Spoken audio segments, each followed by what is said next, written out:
Bismillahirrahmanirrahim. Assalamualaikum warahmatullahi wabarakatuh.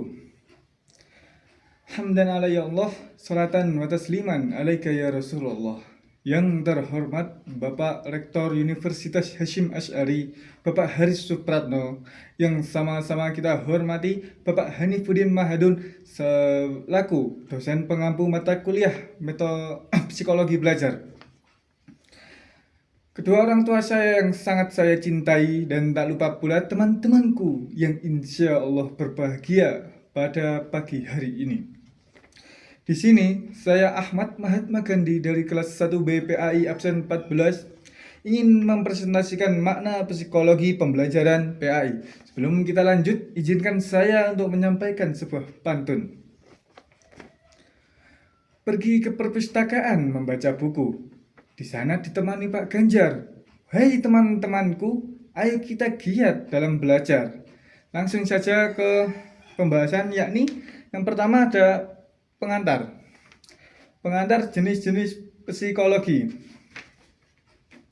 Sub-bab ini membahas psikologi umum dan berbagai cabang psikologi khusus yang muncul akibat implementasi disiplin ilmu psikologi dalam berbagai bidang kehidupan.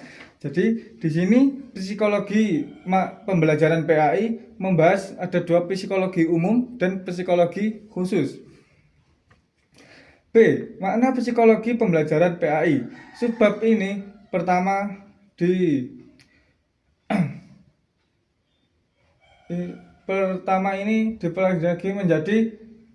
dibagi menjadi beberapa poin.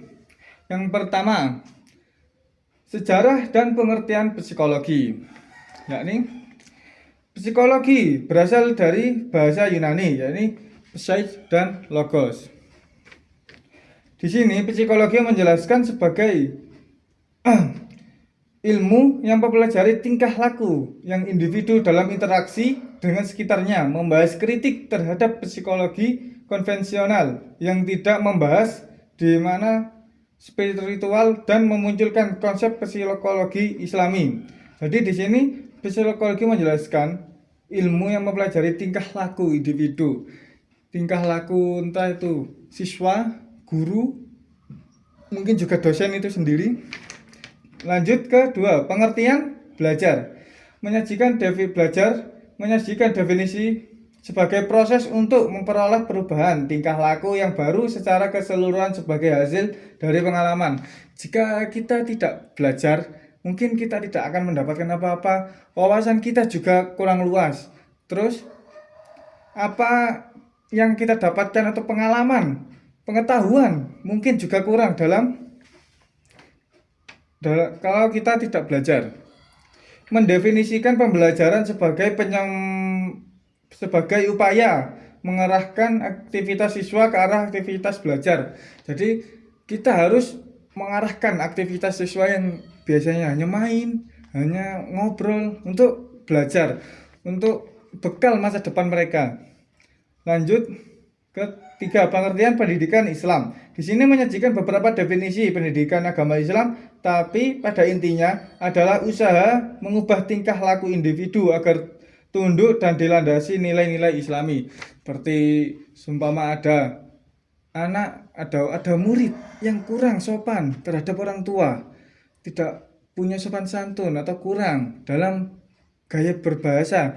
Kita sebagai guru, sebagai pendidik harus menuntun, harus merubah sifat itu. Karena jika orang tua saja itu kurang, kita sebagai guru, sebagai penyupport harus bisa merubah sikap murid yang kurang itu supaya menjadi anak yang soleh, anak yang rajin, berbakti kepada kedua orang tua, saling menghormati, paham seperti itu. Lanjutkan yang terakhir, yakni makna psikologi pembelajaran PAI. Di sini mengidentifikasi pembelajaran PAI sebagai psikologi khusus atau terapan, memberikan makna PAI luas maupun sempit, menjelaskan dua kajian PAI, peserta didik dan guru pendidik. Jadi sebagai guru, janganlah kita untuk eman ke ilmu. Berikanlah semua ilmu secara luas, secara ikhlas, supaya itu juga nanti kembali ke peserta didik itu sendiri. Mungkin bisa menjadi barokah, bisa menjadi jawaban suatu saat nanti ketika ia juga memerlukannya, meskipun kurang dalam memahami, dalam menangkap materi yang apa yang kita lakukan, apa yang kita ajarkan. Semoga mereka bisa mendapatkan apa yang kita sampaikan tadi. Sekian presentasi dari saya.